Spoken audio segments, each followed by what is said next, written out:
రాబోతున్న ఈ శిల్పారామంలో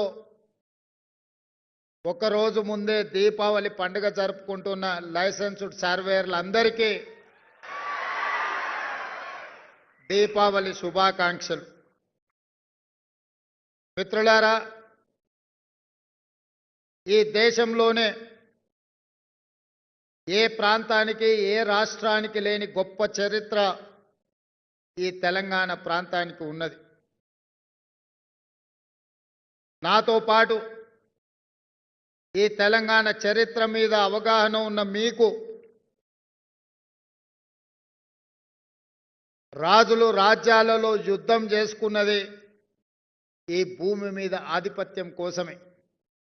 అదే కాదు, ఆనాడు జల్ జమీన్ జంగుల్ అనే నినాదంతో పోరాటం చేసిన కొమరం భీముడు ఈ భూమి కోసమే.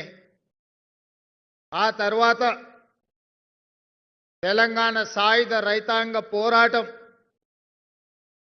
నల్గొండ వరంగల్ జిల్లాలలో ఎర్ర జెండా ఎగిరింది ఈ భూమి కోసం, భుక్తి కోసం, విముక్తి కోసమే.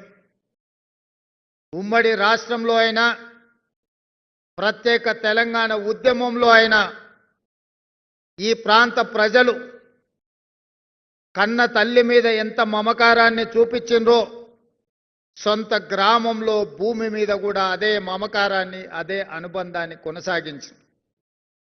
ఎప్పుడెప్పుడు ఈ భూమి మీద ఆధిపత్యం చెలాయించాలనుకున్నారో, ఈ భూములను ఆక్రమించాలనుకున్నారో, పేదవాళ్ళైనా, దళితులైనా, గిరిజనులైనా, మారుమూల ప్రాంతాలలో నిరక్షరాస్యులైన నిటారుగా నిలబడి కొట్లాడిన చరిత్ర ఈ తెలంగాణ గడ్డకు ఉన్నది.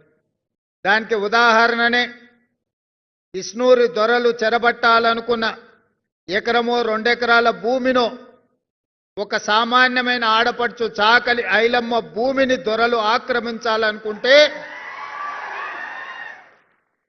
చాకలి ఐలమ్మ వీరనారి చాకలి ఐలమ్మగా మారి ఈనాడు తెలంగాణ ఉద్యమానికి స్ఫూర్తిని అందించిందంటే దానికి కారణం భూమి అన్న సంగతి మీరందరూ గుర్తించాలి.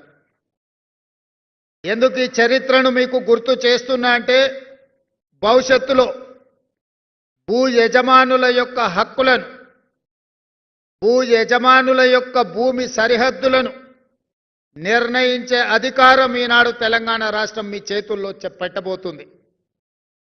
ఒకవేళ ఇందులో తప్పులకు తావిస్తే ప్రజలు మీ మీదనే కాదు ఈ ప్రభుత్వం మీద తిరగబడే అవకాశం ఉన్నది. కన్న తల్లి మీద ఆధిపత్యం చెయ్యాలని ఎవరైనా అనుకుంటే అతి సామాన్యుడు కూడా తిరగబడిన చరిత్ర ఈ తెలంగాణ ప్రాంతానికి ఉంది. అందుకే మిత్రులారా, ఈనాడు మీరందరూ ఆలోచన చేసి ఆనాటి చట్టం గురించి నేను చెప్పాల్సిన అవసరం లేదు.